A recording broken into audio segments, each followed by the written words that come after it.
ورجعنا مع الجزء الثاني والأخير من حلقتنا النهاردة. وقبل ما نبدأ نرحب بمستر جاك، وأفكرك عزيزي المشاهد بالمفاجأة اللي في نهاية البرنامج ونرجع ونكمل. مدام وزة، أنا أول مرة أعرف إن الإكزيسيف ووتر دي مجرد ميس. أنا أعرف إن الإكزيسيف ووتر بتعمل هايدريشن، وطبعا لا يجيلنا ديزينس ولا تايرتنس. كلامك صح يا مستر أشرف، بس أنا بتكلم عن عملية ديتوكسيفيكيشن، التنقية، يعني التنقية من السموم. انا اختلف معاك يا مدام ويل. الاكزيسيف ووتر بتفلاش اوت كل التوكسينز من جسمنا وبتعمل لنا احلى ديتوكسيفيكيشن. لا يا عم سحلب، الاكسسيف ووتر مش فلاش اوت كل التوكسينز من جسمنا بالدرجة اللي انت متصور. سؤال للمشاهد، هل الإكزيسيف ووتر بتفلاشز أوت كل التوكسينز من جسمنا؟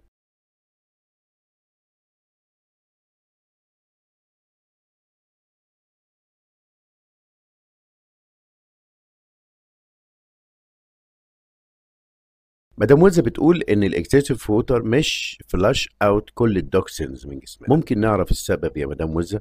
شوفوا يا حبايبي، مين المسؤول عن الديتوكسيفيكيشن؟ مين يا مدام وزة المسؤول عن الديتوكسيفيكيشن؟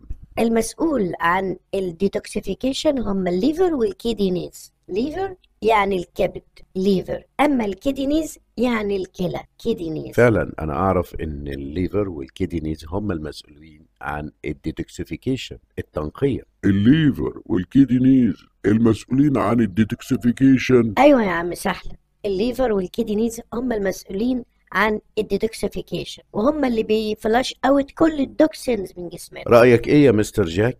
The liver is responsible for detoxification. Kidneys are responsible for detoxification. The liver and kidneys are responsible for detoxification.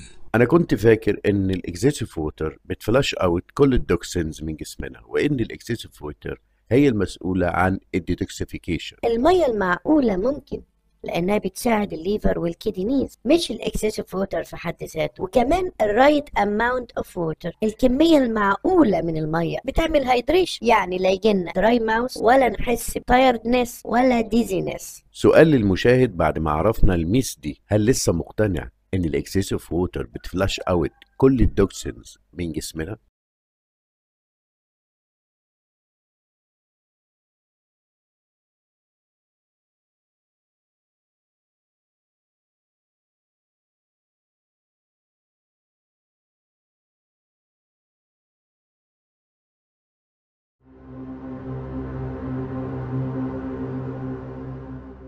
ركز قوي في التمرين ده. هنكتب كلمة وانت تقول معناها بصوت عالي. لو عربي قول الانجليزي بتاعها، ولو انجليزي قول العربي بتاعها وبصوت عالي. dizziness, dizziness.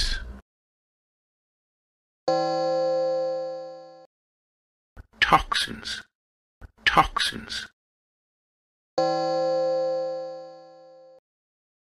Right amount of water. Right amount of water. Detoxification. Detoxification. Kidneys. Kidneys.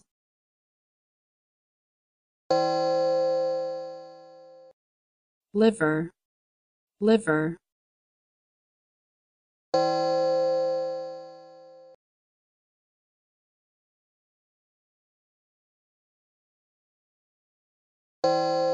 Health benefits.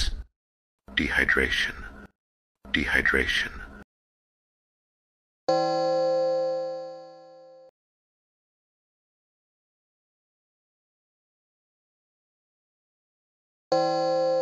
Symptoms.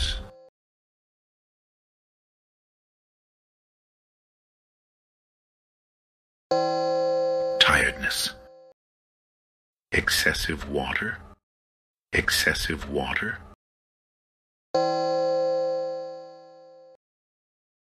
Tiredness. Tiredness.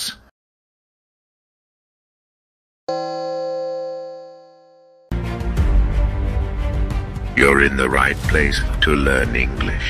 You'll speak fluently, just like a native speaker. Just follow us and join in with your voice. I always try to drink 8 glasses of water every day, to flush out all the toxins.